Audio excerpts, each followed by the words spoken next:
You're sitting in the driver's seat of a vehicle that smells like synthetic perfection.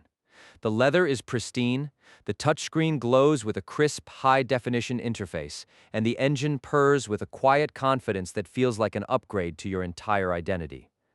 You look at the steering wheel, noticing the emblem that you've been told signifies arrival. For a moment, you feel like you finally made it. But beneath the surface of this manufactured euphoria, a subtle, cold realization is beginning to take root in your mind. You didn't just buy a car. You bought a monthly commitment that will shadow your every waking hour for the next 6 years. You're staring at the dashboard, yet you are really looking at the invisible chain of interest rates, insurance premiums, and the slow, inevitable decay of your net worth. Society has been whispering in your ear since you were old enough to understand the concept of status. They told you that a car is a reflection of your professional trajectory.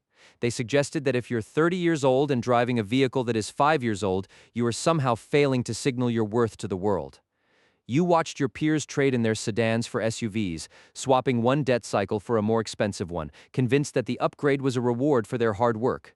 You bought into the narrative that your car is a billboard for your success, a mobile advertisement that screams to everyone at the traffic light that you are a person of consequence, even if your savings account is screaming for help. Think back to the Tuesday you walked into that dealership. You remember the polished floor and the way the salesman smiled at you like you were his only friend in the world. He didn't talk about the total cost of ownership or the long-term impact on your ability to retire early. He talked about the affordable monthly payment. He broke down your financial life into a bite-sized piece of plastic that you could swipe without a second thought. You were so focused on the thrill of the new technology and the prestige of the brand that you ignored the math. You signed the papers, feeling a surge of adrenaline that masked the quiet desperation of a five-figure loan bearing down on your future. Now, you are the protagonist in a story of fake rich aesthetics. Every morning, you leave your house, not necessarily to go to a job you love, but to go to a job that serves the car. You are essentially working for the bank. You are trading hours of your life, the most precious resource you possess, to maintain the appearance of a lifestyle that your bank account cannot actually sustain. You see the look of envy in your neighbor's eyes when you pull into the driveway, and for a fleeting second, it feels like it was worth it. But then the silence of the night arrives, and you realize that you are one missed paycheck away from losing the very thing you thought made you look successful. Let's strip away the leather and the horsepower and look at the brutal mathematics of your choice. The moment your tires touch the pavement outside the dealership, you lost thousands of dollars in value. It is the most expensive depreciation event of your life. While you are paying interest on the full price of the vehicle, the car itself is plummeting in market value. You are paying a premium to own something that is losing its utility every single day. You are essentially setting money on fire to keep the image of success warm, while the actual foundation of your financial freedom is being eroded, one monthly installment at a time. Consider the opportunity cost of that monthly payment. If you had taken that same amount, the interest, the inflated insurance, the depreciation, and funneled it into a diversified investment vehicle, you would be building a fortress of wealth instead of a pile of scrap metal. You are choosing the dopamine hit of the new car over the long-term security of financial independence. You are prioritizing the perception of others over the reality of your own future. That shiny exterior is a distraction, a shiny object designed to keep you on the hamster wheel of modern consumerism. Look at the people who actually have wealth, the kind that isn't just for show. They don't drive the newest models every 3 years. They don't feel the need to impress strangers who don't care about them anyway. You'll often find them driving a reliable, slightly older vehicle that is fully paid off.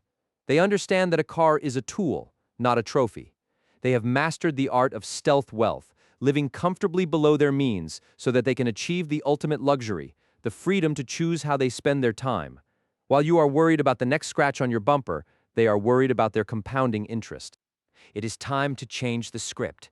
You need to stop viewing your car as an extension of your personality and start viewing it as a depreciating asset that should be managed with cold, hard logic.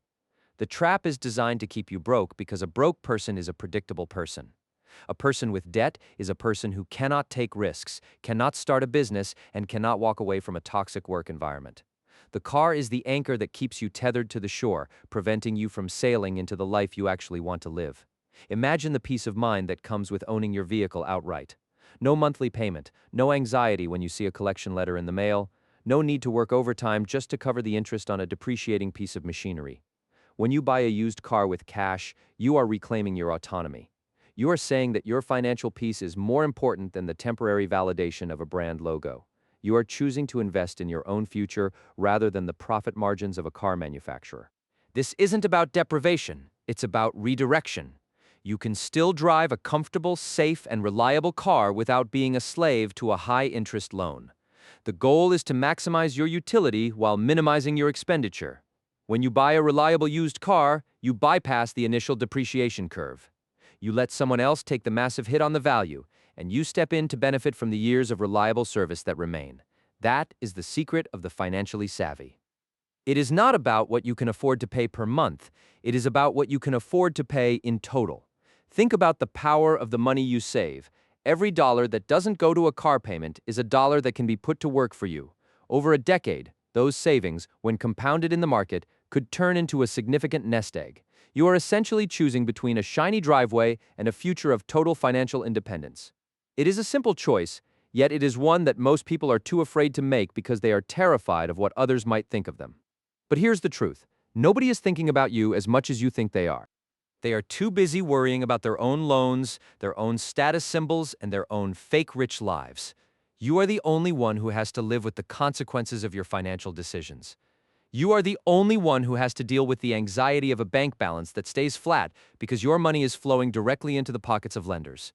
Break the cycle, stop the bleeding. Refuse to be a participant in the new car trap that is designed to keep you working until your hair turns gray. Start by calculating exactly how much that car is costing you.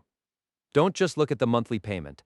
Add up the interest, the higher insurance premiums, the taxes, and the maintenance costs. Look at that number and ask yourself if the status of that car is worth that amount of your life. If you worked for $20 an hour, how many weeks of your life are you trading for that vehicle? When you see it in terms of time, the prestige starts to lose its luster. You realize that you are trading your life force for a machine that will eventually be worth nothing. Transitioning to a stealth wealth mindset requires a radical shift in perspective. It means finding satisfaction in your accomplishments rather than your possessions. It means realizing that the only person you need to impress is your future self. When you reach the age where you want to stop working, you won't be looking back at your old cars with nostalgia.